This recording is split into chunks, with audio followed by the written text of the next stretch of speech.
Ini ada pertarungan kekuasaan, ini ada pertarungan perebutan kekuasaan, sehingga manakala ada masyarakat yang turun ingin menyampaikan aspirasinya, saudara, ingin menyampaikan protesnya, dilindungi oleh hukum, itu dimanfaatkan oleh kelompok-kelompok politik. Kalau nanti chaos, saudara, negara ini onar di mana-mana, saudara, kan presiden kan bisa dilengserkan, saudara. Bisa jadi yang bikin ribut yang kebelet pengen jadi presiden. Yang kebelet ada yang punya kekuatan, ada yang nggak punya kekuatan. Yang kebelet punya kekuatan duit atau kekuatan massa, nah mereka yang ingin goyang negeri ini. Akhirnya rakyat dikorbankan. Kurang ajar tidak? Kalian mau berebut kuasa, berebut politik, urusan kalian. Tapi jangan lupa, kita punya konstitusi, kita punya undang-undang dasar, kita punya aturan. Berebutlah kekuasaan sesuai konstitusi yang ada. Betul? Jangan dengan cara-cara licik, cara-cara jahat, apalagi dengan cara-cara mengorbankan rakyat yang tidak berdosa. Betul?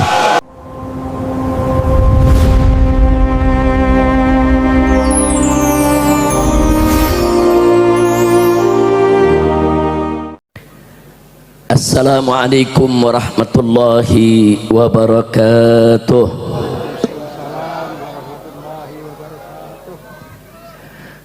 Alhamdulillah, alhamdulillahil jabbaril qahhar. Alhamdulillah, alhamdulillahil ghaffaris sattar.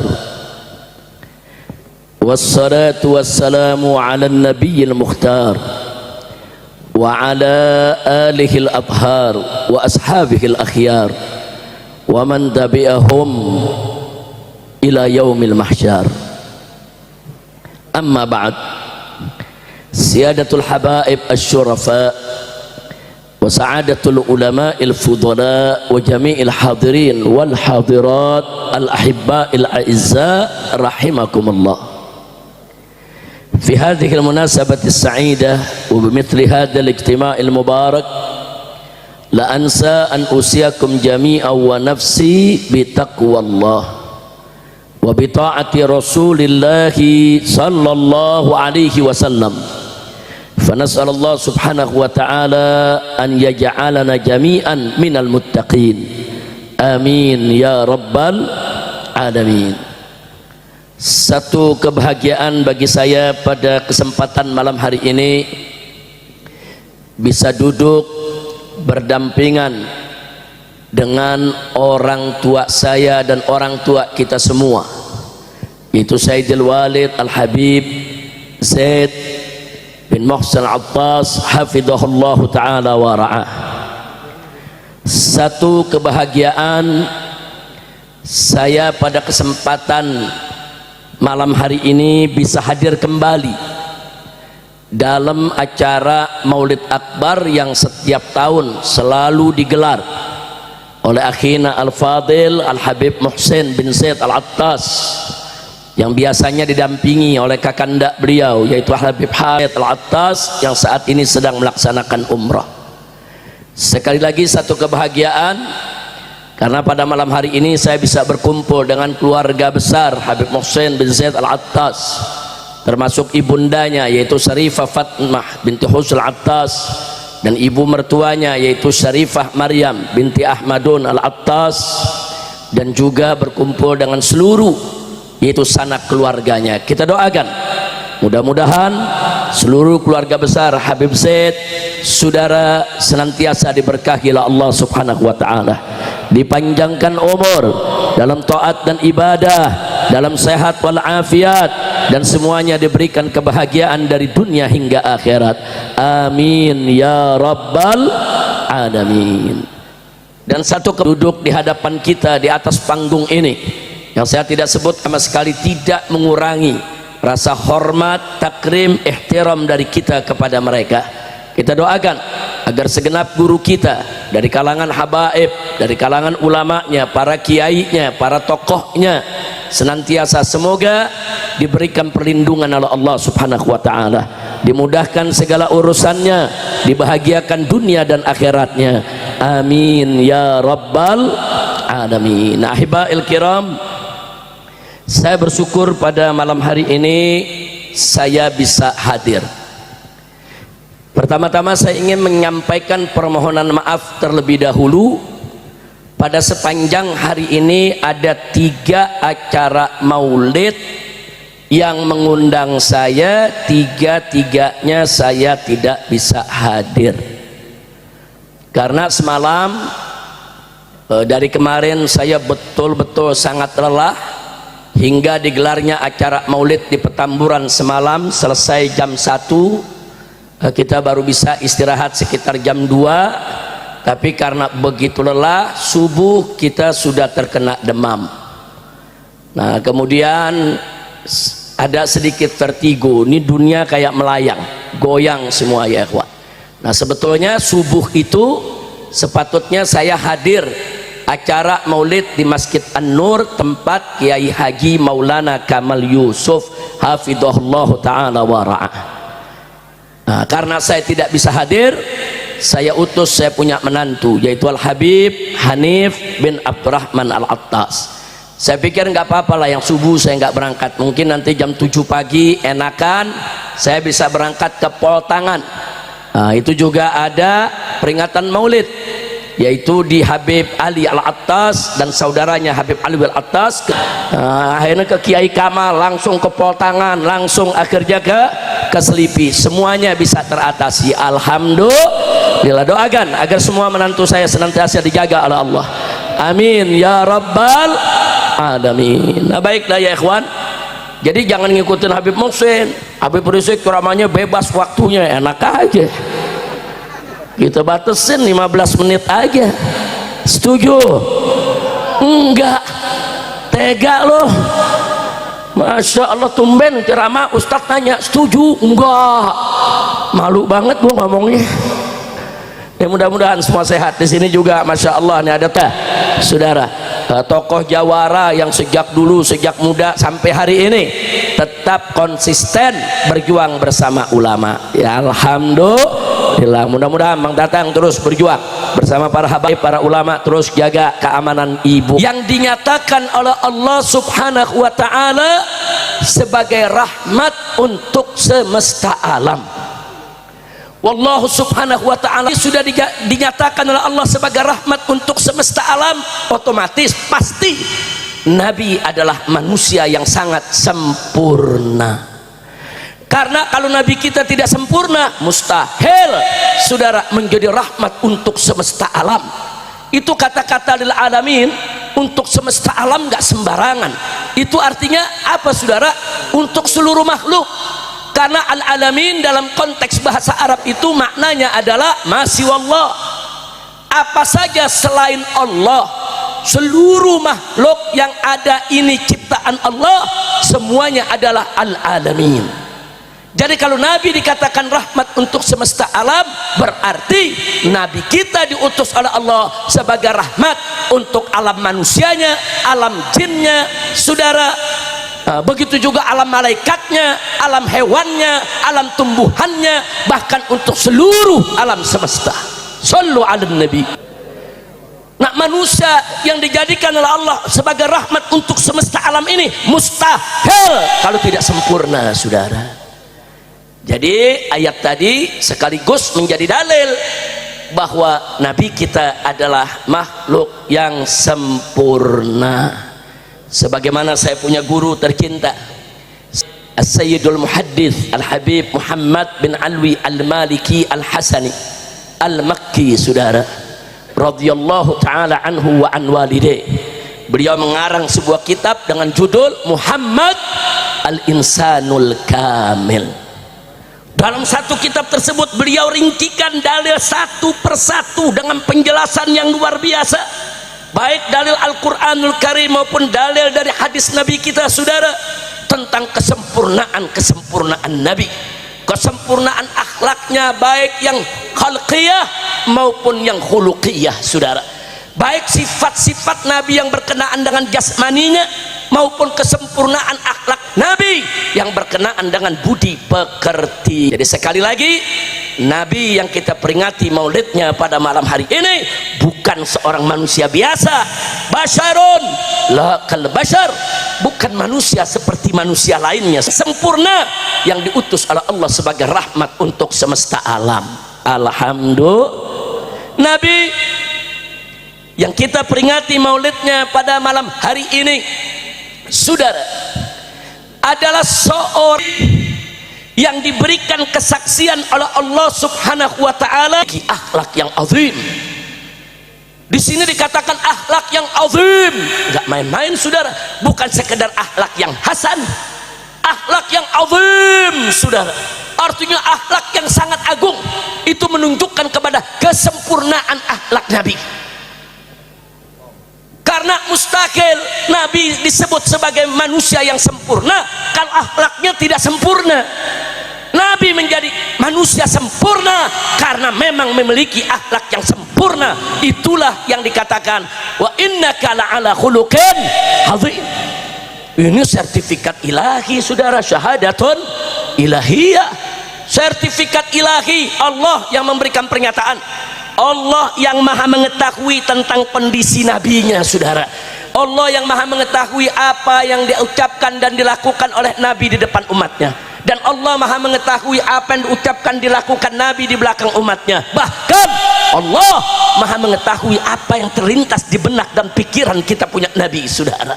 Allah yang maha tahu itulah yang memberikan kesaksian bahwa manusia ini ala khuluqin azim, akhlak yang azim saudara. Andai kata kita punya Nabi punya celak, punya cacat, punya kejelekan saudara, dari segi apapun mustahil Allah sebutkan ala khuluqin azim saudara.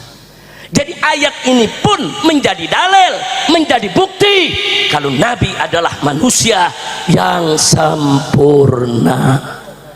Sallu ala nabi.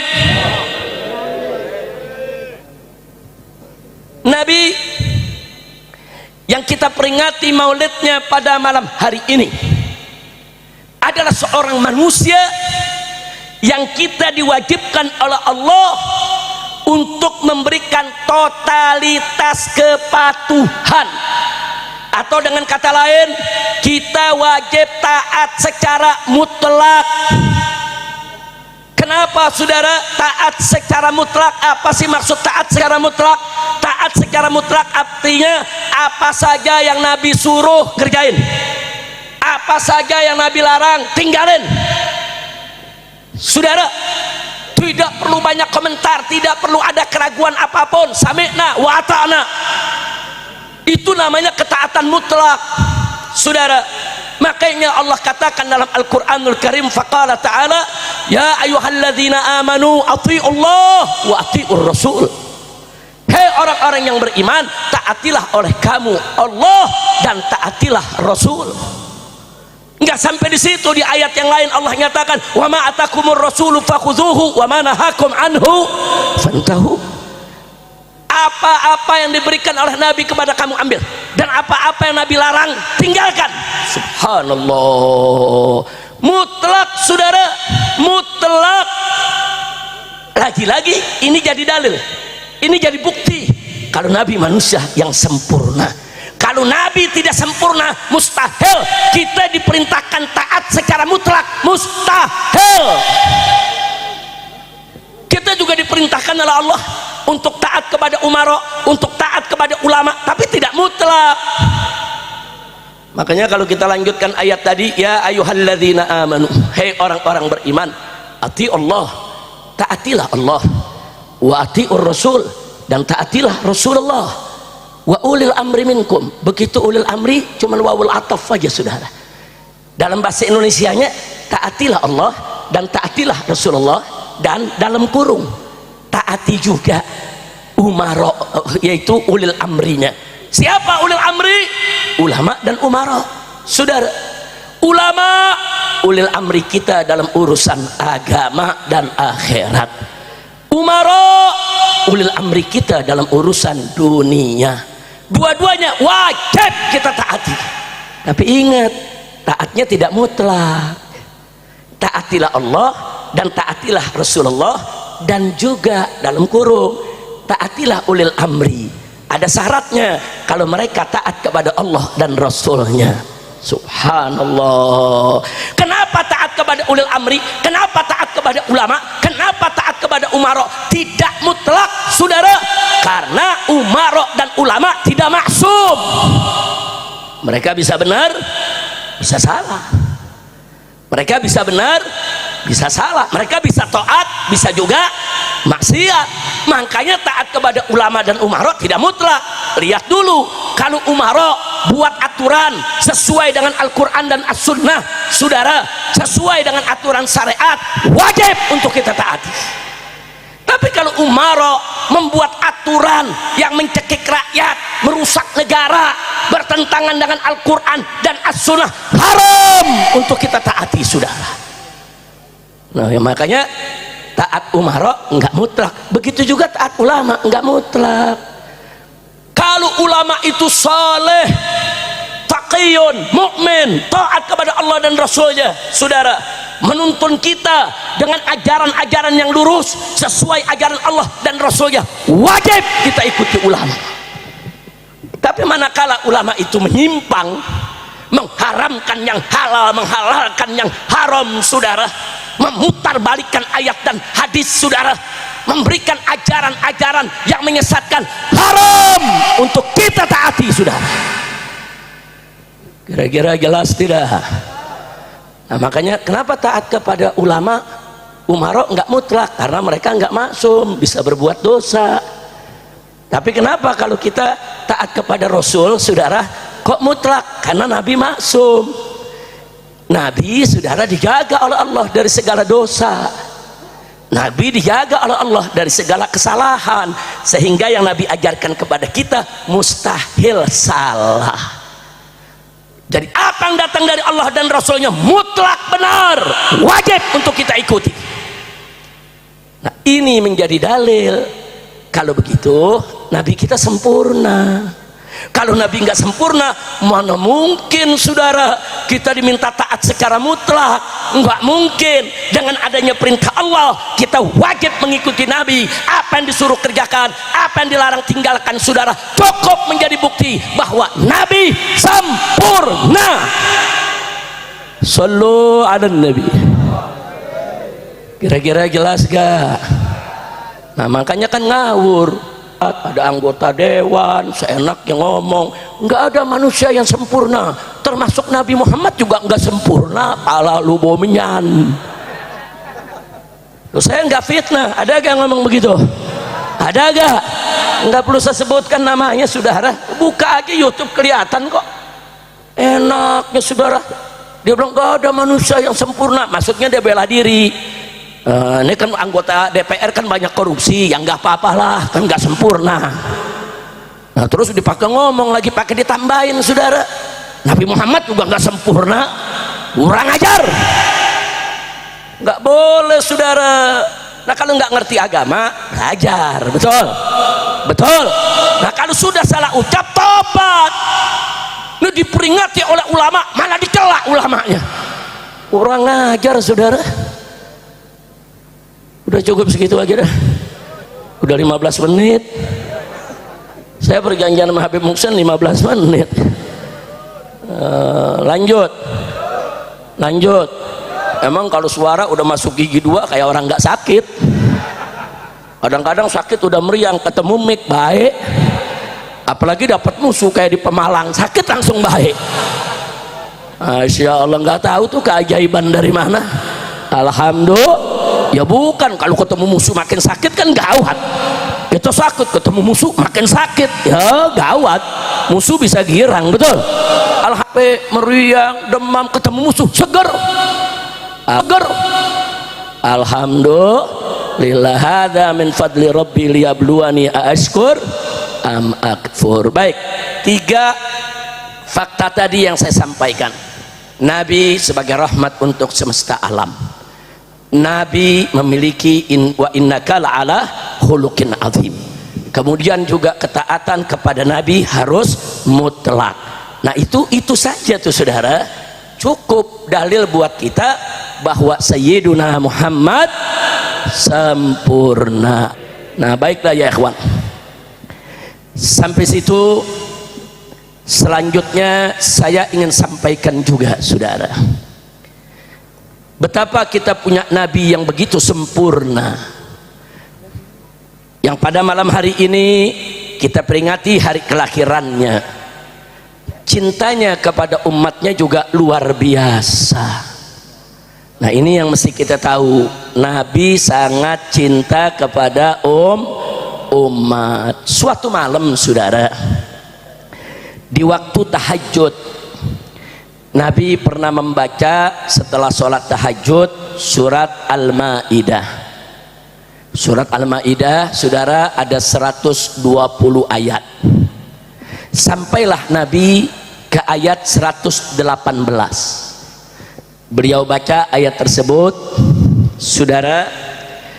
Di situ ayat tersebut tidak lain dan tidak bukan merupakan doa Nabi Isa alaihissalam untuk umatnya. Jadi tatkala umat Nabi Isa ini membangkang, khianat, mencaci maki nabinya, menghinakan, melecehkan, bahkan mau membunuhnya, saudara, akhirnya Nabi Isa menyampaikan munajatnya kepada Allah. Bunyi ayat tersebut, in tu'adzibhum fa innahum ibaduk wa in takfir lahum fa innaka antal azizul hakim. Artinya, in tu'adzibhum, ya Allah, kalau kau mu'adzab, mau siksa mereka, binasakan itu mereka, fa innahum ibaduk, mereka itu adalah hamba-hambamu. Artinya Allah punya hak, hambanya sendiri mau diapain ke sama Allah? Itu hamba ciptaan Allah, saudara, mau diazab ke, saudara. Selanjutnya Nabi Isa mengatakan, wa in takfir lahum, dan kalau kau mau mengampuni mereka, ya Allah, fa innaka antal azizul hakim, sesungguhnya engkau maha mulia, maha perkasa, lagi maha bijaksana. Nabi berhenti di ayat ini meneteskan air mata, saudara. Ar-Rasul alaihi salatu wassalam yaqif ala hadhil ayah wa yabki, nangis, saudara. Kenapa Nabi nangis? Karena ayat itu, saudara, menginformasikan, mengisyaratkan bahwa Nabi Isa sudah lepas tangan dari umatnya. Terserah Allah dah mau diapain aja, terserah Allah, mau diseksa, mau diampuni, terserah Allah. Nabi nangis, saudara. Kenapa? Nabi Isa dikenal yaitu min ulul azmi, saudara, minar rusul. Nabi Isa ini termasuk ulul azmi, termasuk salah satu nabi yang punya kesabaran luar biasa. Nabi Isa alaihissalam yang punya kesabaran begitu luar biasa, melihat tingkah laku perilaku daripada umatnya sendiri, lepas tangan, terserah ya Rob. Nabi khawatir kalau nanti umatnya begitu juga, saudara. Karena saat itu Nabi sendiri merasakan di kota Mekah bagaimana orang-orang kafir Quraisy nantang Nabi, Muhammad, kalau kau benar ini semua yang kau sampaikan ada ayat dari Allah, turun azab kepada kami, turunkan petir kepada kami, ditantang. Saudara, Nabi nangis. Nabi nggak mau umatnya, saudara, mengalami seperti umat-umat para nabi terdahulu, saudara. Umat Nabi terdahulu kita lihat bagaimana umat Nabi Nuh alaihissalam, umatnya dihantam dengan air bah, habis, saudara, kecuali yang beriman yang mengikuti Nabi Nuh. Kemudian kita lihat, saudara, bagaimana umat Nabi Lut, saudara, dihancurkan itu umatnya akibat perbuatan LGBT, sodomi, dihancurkan dengan hujan-hujan batu, saudara. Dahsyat umat-umat terdahulu, saudara, luar biasa, mendapatkan adab langsung dari Allah subhanahu wa ta'ala. Dan Nabi nggak mau kalau umatnya mendapatkan itu, saudara, walaupun itu yang menentang orang-orang kafir. Lalu malam itu, saudara, Nabi meneteskan air mata, mengangkatkan tangan, bermunajat kepada Allah, ya Rabb, ya Rabb, ummati, ummati, ya Allah, umatku, ya Allah, umatku. Nabi mengisyaratkan kepada Allah agar umatnya jangan digituin, agar umatnya diberi kesempatan selalu untuk bertaubat. Sebesar apapun dosa mereka, beri kesempatan, jangan sampai umatnya dibinasakan semua.